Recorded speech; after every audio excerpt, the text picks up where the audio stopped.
Trains are everywhere in games, and well, who doesn't love a good train? It's strange how common they are, since they must be a nightmare to implement. After all, trains is hard job. They have to handle the relative motion of people jumping on and off. They often have to travel across entire maps without derailing, and hey, if you can make it stop without the carriages clipping into each other and flipping away into the sky, that's a real achievement. So, why? What does their inclusion really mean for a game? Why go through such pains for trains? Well, it's not all about transport. Trains in a city can say a lot about their culture. Take Grand Theft Auto 4. The Liberty City subway is old, grimy and loud. And in the summer, the stations act as big pressure cookers, because when they built them, air conditioning didn't exist. Hey, Future Revo here, this is wrong. AC predates the subway by at least 2 years. Though it is true that it wasn't implemented in the subway when they built it, probably because it was still a relatively recent thing. But given I already got this wrong, pinch of salt. Despite all this, they're reliable. GTA 4's lead, Nico, is an immigrant fresh off the boat, and he doesn't have much in the way of opportunity.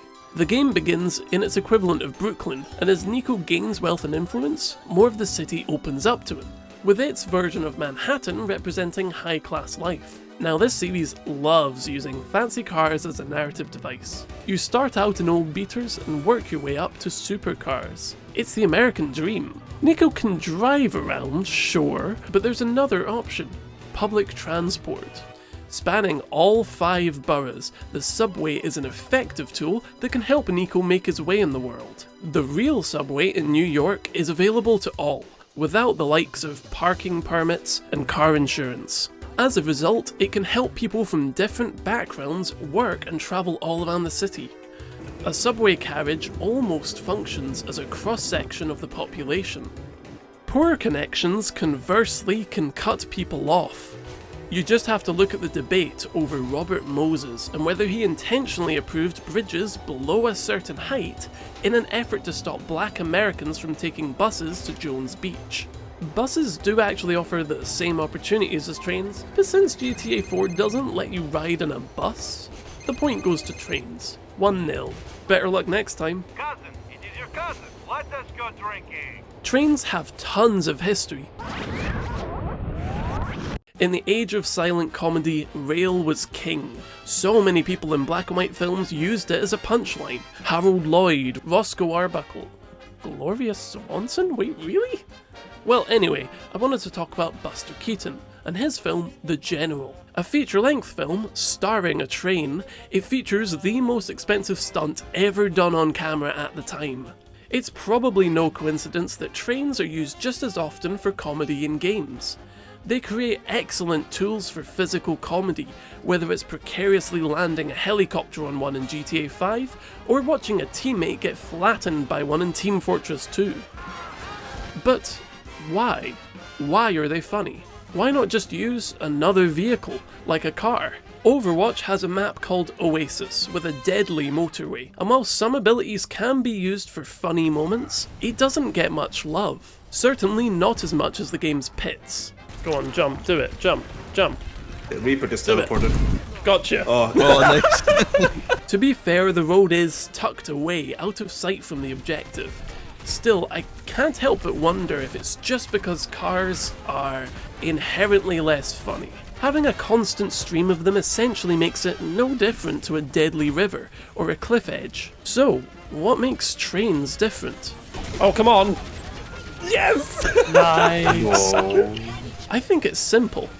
You can see them coming. The tracks. It's all in the tracks. They're right there, taunting you. The tension they create, the prospect that a train could come rushing through is tantalizing. Imagine if you drove onto the tracks just as a train comes smashing through. Imagine you goad an enemy over them at just the right moment. What that's called is audience participation. The tracks invite you to construct the joke, setting it up for an easy punchline. It's your set, you're already holding a camera, you just need to get the actors in place. Roads aren't so simple a gag. Couldn't a car just switch lanes? Hit the brake? Pfft, don't worry about that. Just use a train instead. Trust me, it'll be funny. The dynamics of a train are simple. It moves in one set line and quickly. You get on and you can't get off. You have one option. Push forward and fight. Well, what about the passengers? It was mostly a freight train, as I recall. There were no passengers aboard that day. There's a satisfying, simple linearity to it. Can't go over it, can't go under it. Oh no, you've got to go through it. Even so, games manage to find neat ways of pushing this boundary. Payday 2's biker heist randomizes the carriages that you encounter. In Call of War's Gunslinger, when the narrator stops for a break, the game loops the same carriage until he returns. Mirror's Edge puts a clever spin on this. You're not on the train, you're on the tracks. And it's coming. Run! Trains are high impact, even when they're not crashing into something. They also have sudden effects on gameplay. Take Call of Duty Warzone or Apex Legends. With just one shot, one opportunity, improvisation is an essential tool. Picture this. You're in a firefight, you just can't win. Scrambling for a solution, you hear the rumble of a train approaching. Split-second decision, time to jump on. Don't get hit, don't get hit, don't get hit, don't get hit, don't get hit. Okay, line it up, and yes! You're here! Wait, are you Brett? Yeah, I'm reviving it. Yes! Oh my, what the fuck? Quality. Oh. Additionally, in games where the enemy can pursue, this creates a fun, asymmetric fight with you defending a restricted position and them in aggressive pursuit. Just Cause 3 inverts this dynamic, encouraging you to chase a heavily armoured train, dodging its anti-air missiles with your wingsuit, all for a chance to nick some powerful military vehicles on board. Actually, that's one of the most evocative images from that game. Beautiful Mediterranean vistas, rolling hills, small towns nestled away on the cliffs. Oh, and massive, weaponized trains cutting through mountains, hauling tanks between quarries and concrete military bases. Uncharted 2 pulls a similar trick, but uses it for characterization. The fact that the evil military guy is transporting all this heavy equipment long distance over to the hidden city shows how determined he is to find the same magical artifact as you. That doesn't really narrow it down, does it? I swear, all of these plots are interchangeable. What was the guy's name? Lazarevich. Thanks, random wiki page. wait, what is this? A donut version of Lazarevich called Donut Lazarevich was available twice. Donut Lazarevich is available as a multiplayer skin. Funny. Where were we? Oh yeah. Assassin's Creed Syndicate tackles Victorian London, and I can just picture a designer making the case that it would feel empty without some iconic British locomotives. For the developers, I can't imagine this was easy. The series has always had something of an issue with moving objects. It was a big deal when Brotherhood let you jump from a horse to a beam. A technical leap, you might say.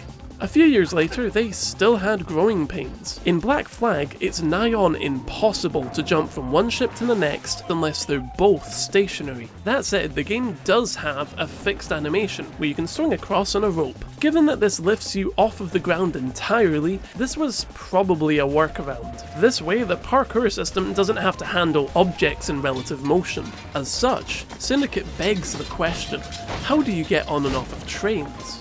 Well, with some decorum, embarking is easy. There's a preset animation for it. Disembarking is not so pretty. You have to enter a set animation that only works on flat ground. Jumping to a wall doesn't seem to work, nor does using the brand new grapple. It beggars belief that Black Flag could pull off rope swinging to ships, but grappling to trains is just asking for too much. So why bother with all this work for trains, going so far as to simulate the chains between carriages for that wee bit of extra realism? Well, in a way, it just wouldn't be London without them. Trains create a clear delineating point in history, the Industrial Revolution. Well, really the first one. It turns out there's more than one. The steam train was invented in 1803. This was the era of iron, the telegraph, and growing wealth inequality. Syndicate is set at the break of the second Industrial Revolution towards the end of the century. This era was instead defined by steel, the telephone, and communism. Oh, and the electric locomotive. Only 2 decades prior to this, tracks were laid all across the country. Trains were a huge part of this world. Whenever a new cutting-edge development came along, it could reach the edges of the country on steam trains. The developers at Ubisoft found trains so vital to Britain's industrial identity that the main assassin's hideout in Syndicate is itself a train. The steam train was a British invention. That also goes for the steam train's successor, the electric train, and, well, that's not entirely true. Prototypes were made in Britain. The first proper operating line was in Germany, 35 years later. Now that's odd.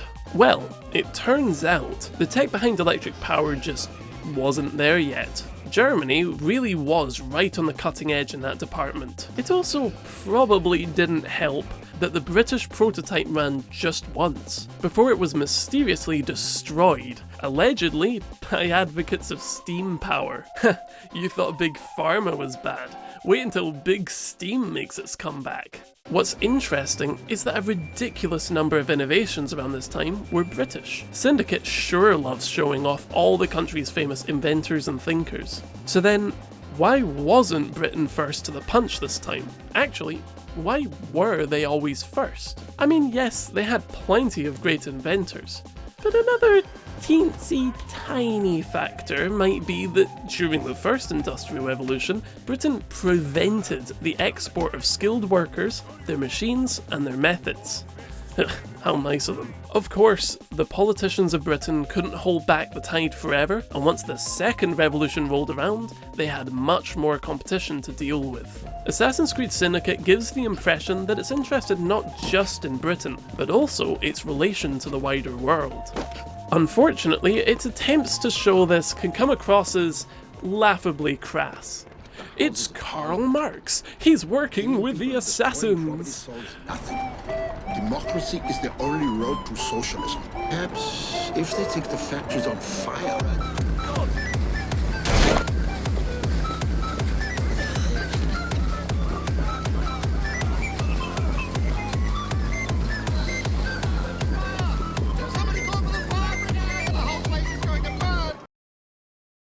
I think these games gradually wrote themselves into a corner.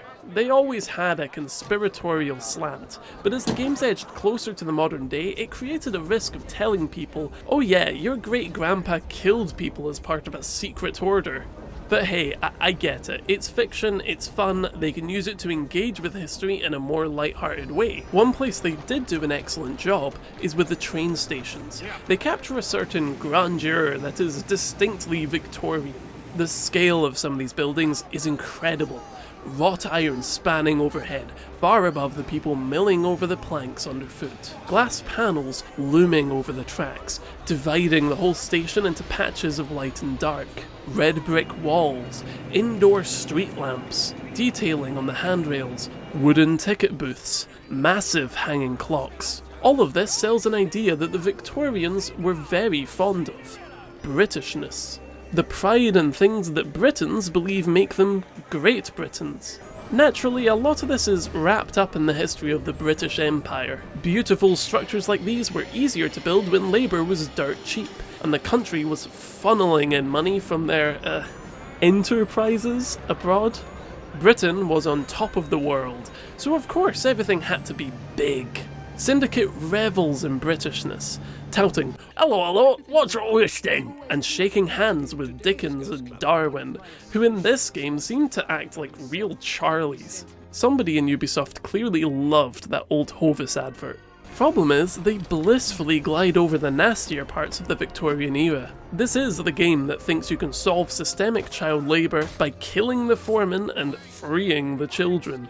They missed a trick here. I think people were excited for the game when it leaked as Assassin's Creed Victory and suggested a grittier tone. Edgy Victorian stuff is kind of cool in a morbid way. Anyway, this topic is way too dense and I'm getting distracted. Let's get back on track. Trains present industrialization in a way that's quite hard to ignore. They trace over the landscape, billowing up smoke, cutting through mountainsides, and connecting towns in a way not seen before. Red Dead Redemption 2. Arthur's background is in camps, traipsing through wilderness, hunting and cooking for himself, and doing dangerous work to make ends meet. So boarding a passenger train for the first time gives a dose of culture shock. Dandies in their Sunday best, fancy accents in tow, sampling wine in a luxuriously adorned carriage. Trains cut across the land, but they also cut across the population. This was an era of severe wealth divide, where profits from industrial processes far outpaced the average wage. The industrialists lived a lifestyle that not everyone could, riding first class, with niceties not afforded to others. I love this narrative device. In Fallout New Vegas, the town of Freeside outside of the Vegas walls has only remnants of an old world train track. The NCR camp inside the walls has a fully functioning line directly to their base, showing the wealth and military prowess that the locals lack. Actually, lack of access is their whole issue in Freeside, since they've been locked off from the Vegas Strip. Over here! Back in Red Dead, the introduction of trains into the world also signifies the gradual death of the Old West. How can this lifestyle exist in an era of steam? Over the duration of the story, a surprising number of cutscenes end with someone you helped hopping on a train and skipping town. Early in the game you can find a crew working on a new track. By the end, they're done, and trains can now stretch out ever so slightly further into the west. It's a reminder that the Old West is on its way out, long past its zenith. Industrialization follows a set track on a one-way trip, and there's no going back. So, what does a train mean? Well, here's a different question. What do trains carry? People. Trains represent people. The movement of people. They've mapped a detailed history of the modern world. They're in the comedy of early cinema, the status of the British Empire. They signify rapid, unavoidable progress. They represent the culture at the time, whether it's the people struggling to make ends meet on the American frontier, or the urbanites milling around the Empire City. Trains are militarization, industrialization, and they're also just kind of funny. Anywhere you go, there they are, moving things forward. Hey, I guess they are all about transport. So you're getting like the opposite motion sickness to being in a car. Is it not hypothetically the same? I will be your eyes. Oh Jesus, I forgot how bad this is. Right. Alright, you're good. Yes, now shoot. Aim left. Okay, we're down. Yeah, you're good. Okay, right. No, okay, Jackie got you. Oh nice, I can't see anything because of the smoke, so I can shoot people. All the way left and forwards. No, stop. All the way right and forwards. You're like a crab.